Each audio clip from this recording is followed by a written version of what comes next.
Okay, good morning, EDUC 4400. I want to go through a couple of concepts from this week's readings.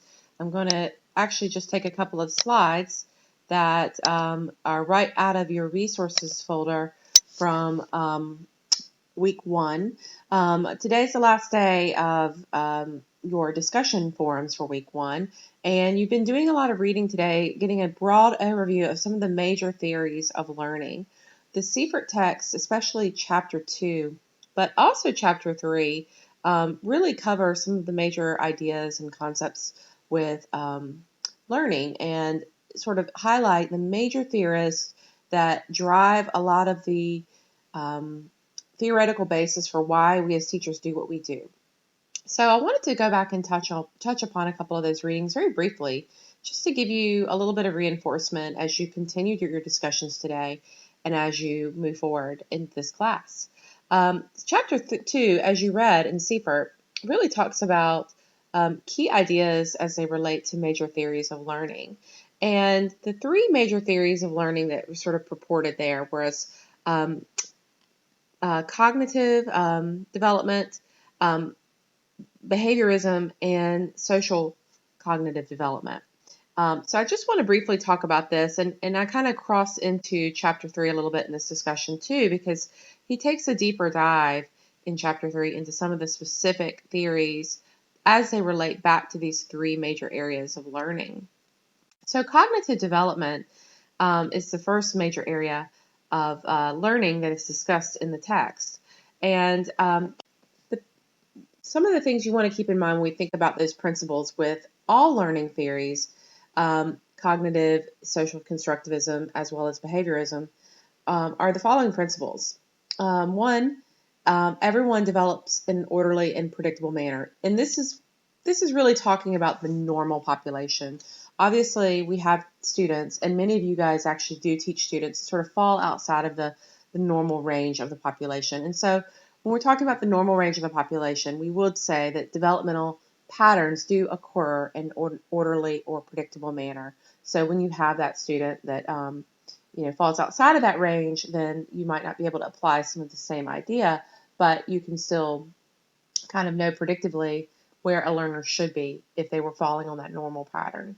So we all hit milestones, kind of like with a baby, that they're learning how to sit up, then they learn how to crawl, and then they learn how to walk and talk and so forth. These are major milestones in development, and these occur predictably in an orderly manner and in sequence, typically.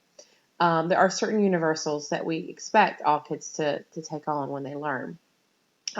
However, it doesn't mean that everybody learns at the same rate. You see this especially with young children. Some learn to speak much faster than others. Some learn to walk much faster. And it's a great cause of panic for parents who, want to make sure their child is developing at a normal rate. But we know that babies and children and adults even go through periods of rapid growth spurts. They also go through periods of plateaus.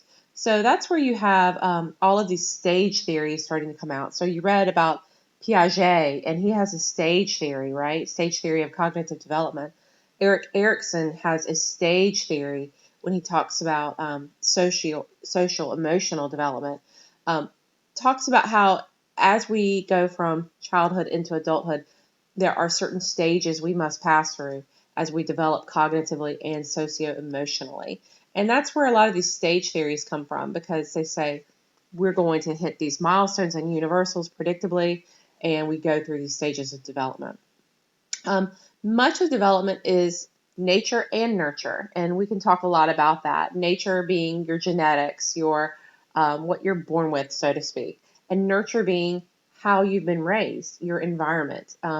Both have an important role to play in development, and there are times in your life where you are more sensitive to the environment. So that sensitive period especially is when you're quite young, when you're learning language, when you're very malleable at this age. And this is an important time to be both emotionally supported and cognitively supported. We talk a lot about children at this age developing good attachment in their younger years. And attachment has to do with feeling confident because you're emotionally supported and you feel securely attached to adults. So these are things that are really critical in a sensitive period that sort of set the course for a learner in their trajectory. So Piaget, just very briefly, Piaget is also one of the stage theorists, and he talks about how we develop cognitively. His main ideas, his assumptions are that children are active learners. He compares them to the little scientists, and he says children are constructing knowledge. So that's where you hear this term constructivism. Basically, the idea is like building a house. You start with a foundation, you put up the walls, and then you put up the scaffolding and the supports, and then you start filling in with the walls and all the details. And this is the idea with constructivism too. It's the idea that you start sort of with this broad idea and you start filling in the gaps and you start building knowledge. In order to build knowledge, you have to have prior knowledge. So he says that kids learn by assimilating knowledge and accommodating knowledge. And I'll talk about this a bit more in our SABA meeting. But assimilation is this idea of having prior knowledge and you're putting new knowledge into existing schemes. Accommodation is when you have something that you must form a new schema for. So you may not have prior knowledge of this idea, and so you're having to create kind of a new schema for it. Piaget also says that because we are constructing knowledge and we're sort of this little scientist conducting experiments, then interaction is extremely important for cognitive development. Interacting with others, interacting with the environment, these are ways that we learn. So when we think about educational implications, we think about how can we encourage interactions with the environment? How can we give different and varied experiences? And how can we make sure that children are building off some sort of prior knowledge basis so that they can get sort of a foothold in this new information that they're trying to obtain? Hands-on opportunities and providing information that sometimes contradict students' beliefs. Students may have misconceptions, and they learn these misconceptions through, incorrect transfer of knowledge or even incorrect information given by experienced others. So as teachers, we push them out of that comfort zone, kind of take away their equilibrium, and push them to accommodate and create a new conception. This is important in lots of subjects. Science would be a great example of it because students do have misconceptions about the world and Earth and space and gravity and all of these big ideas related to science. So I feel like science teachers especially are sort of constantly challenging misconceptions. Vygotsky is another cognitive theorist, but he also talks a lot about the role of social interaction in learning. He really talks about how we must interact with others in order to truly learn. So an example would be Tarzan. Tarzan was raised by apes, so Tarzan behaved like an ape. It's about this idea of it's not just genetic, but it's who you interact with and the environment you're raised in shapes how you learn and how you think about the world. So he talks a lot about the zone of proximal development. And this is this idea that teachers scaffold learning. This is the idea that you want to give students challenge where they can't do it on their own, but you want to not give them such a hard task that it's impossible to accomplish even with help. So the perfect zone of proximal development is the area in which students can achieve a task, but they need a little bit of help and guidance. And that's the teacher's role, to provide a little bit of help and guidance. Not necessarily to spoon feed a student, but not necessarily to challenge them so that they get frustrated and give up. Because the area above the zone of proximal development is the zone of frustration. And this is where your learners really get turned off and give up, and then you start seeing behaviors that are, sort of acting out behaviors or misbehaviors that occur or even just sort of lack of interest. These are things that can occur when they get to that point where they feel like they can't learn. So Vygotsky said this is why it's important that we scaffold, we guide participation. He talks about experienced others as helpers. So this could be an adult, like in an apprenticeship type of environment. This could even be cooperative learning through peer interaction. So when you have maybe a more accomplished peer that can help that student. So very briefly, the other major theory of learning is social cognitive theory. And without going into a lot of detail, the major idea here is students and learners learn through observing others. One of the main theorists in social cognitive theory is Bandura. He says we learn vicariously. And there's a lot of videos. If you go to YouTube and Google or in YouTube, social cognitive, Bandura, observational learning, there's a lot of videos that have been put out there. But basically the idea is we learn through what we see others do. So if we see students getting punished by a teacher, we might think, ooh, that teacher is really tough. I'm not going to challenge that teacher. If we see an adult acting out and letting their emotions overflow and losing their temper, then the child might learn that that's an okay response to a difficult situation, and they might act out and lose their temper. So the idea is we learn through observing others, and eventually, though, we assume control over their own behavior. So basic assumptions are that learning sometimes is an internal process, may or may not lead to behavior change, but people and environments influence each other, so it's reciprocal. And we behave in certain ways to achieve certain goals, but as we get older, we are able to self-regulate more and more. And by that, I just mean we can control ourselves a little bit more. It takes a lot of self-regulation just to sit still in a classroom. So you think about a kindergartner being very, very wiggly. Well, they're not wrapped to sit still at a desk all day. That's something they have to learn. So that's self-regulation. By the time they're in high school, they know to sit still, hopefully, at a desk. But these are ideas that we increasingly are able to self-regulate and check ourselves. So the last major theory is behaviorism, and the two major theorists are Pavlov and B.F. Skinner.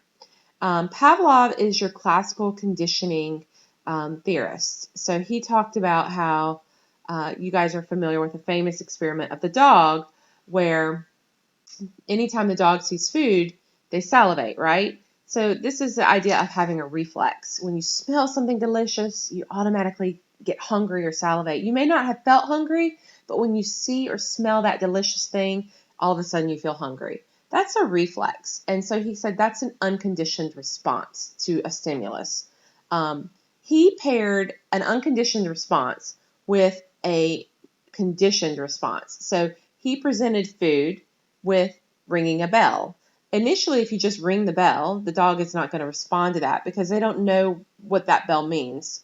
However, if you start ringing the bell while you present the food, and the food, of course, triggers salivation, he noticed that after a time, he could take the food away and just ring the bell, and the dog would salivate. So this is creating a conditioned response through a conditioned stimulus. And I put a very funny video up in resources with The Office that gives you this very example of creating a conditioned response to a conditioned stimulus. So he says, these are changes in our behavior that result from thoughts or behaviors in an event and emotional state. So we see this in schools a little bit. Students who have had really bad experiences in certain classes may have a knee-jerk reflexive response when they enter that subject area in the future. Students who've had really bad experiences with certain caregivers or certain providers or certain genders. I've had a couple of you guys, tell me in the past that you had students that really did not trust men or were mistrustful of certain types of people. These are conditioned responses. So you do see Pavlov, his ideas at work in the school environment. What we tend to see more often in schooling is a reward system. And this is really gets its basis from B.F. Skinner's theories of operant conditioning. The theory says that we learn something because consequences are so desirable that we want to do that behavior again.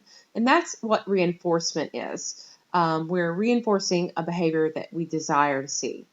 However, we can unlearn behaviors or stop them because the consequences are are such that we don't want to do that behavior again. And that would be punishment. Punishment is effective in the short term, but not necessarily as effective in the long term because students will find a workaround with the punishment. Reinforcement tends to have a longer term effect, but it does need Reinforcement needs reinforcement. You do need to constantly be consistent with offering reinforcement. So this little graph talks about positive and negative reinforcement. Positive and negative reinforcement both increase a behavior. Negative does not mean stop a behavior, and negative reinforcement is not the same as punishment. Negative reinforcement is when you increase a good behavior or desirable behavior through the removal of an undesirable stimulus. So the example of students don't have to take the final if they have perfect attendance. So the final is an undesirable stimulus. Students don't want to do that. So if they know that they don't have to do that by having good attendance, then they're going to increase that behavior. They're going to increase and be more likely to have good attendance. So that's negative reinforcement.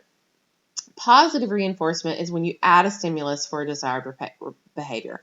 So think about positive as adding a stimulus, negative as removing an undesirable stimulus. Another example of negative reinforcement, say I have a major test to study for or a major paper that's due and I'm really, really dreading it. So I just decide, hey, tomorrow I'm just going to write that paper. I'm going to get it over with. Well, I increased the desired behavior. I got the paper written early, and I decreased an undesirable stimulus. So in other words, I took away the stress and the worry that I was having and feeling. I went ahead and removed that stress and worry, so now I can move on with my life. Those are examples of negative reinforcement. We remove a stimulus that is undesirable. So these are kind of the major theories that we touch upon, and Seifert gets into more theorists, but think about how these theories play out in the classroom setting. So this is very general, but where do you see these different ideas playing out? And maybe this can be part of your discussion as you continue your replies tonight, but where do you see these theories interacting with students in your classrooms and as teachers? And how do you use these theories? So that's a brief introduction, and I will look forward to seeing what you guys have to say about it.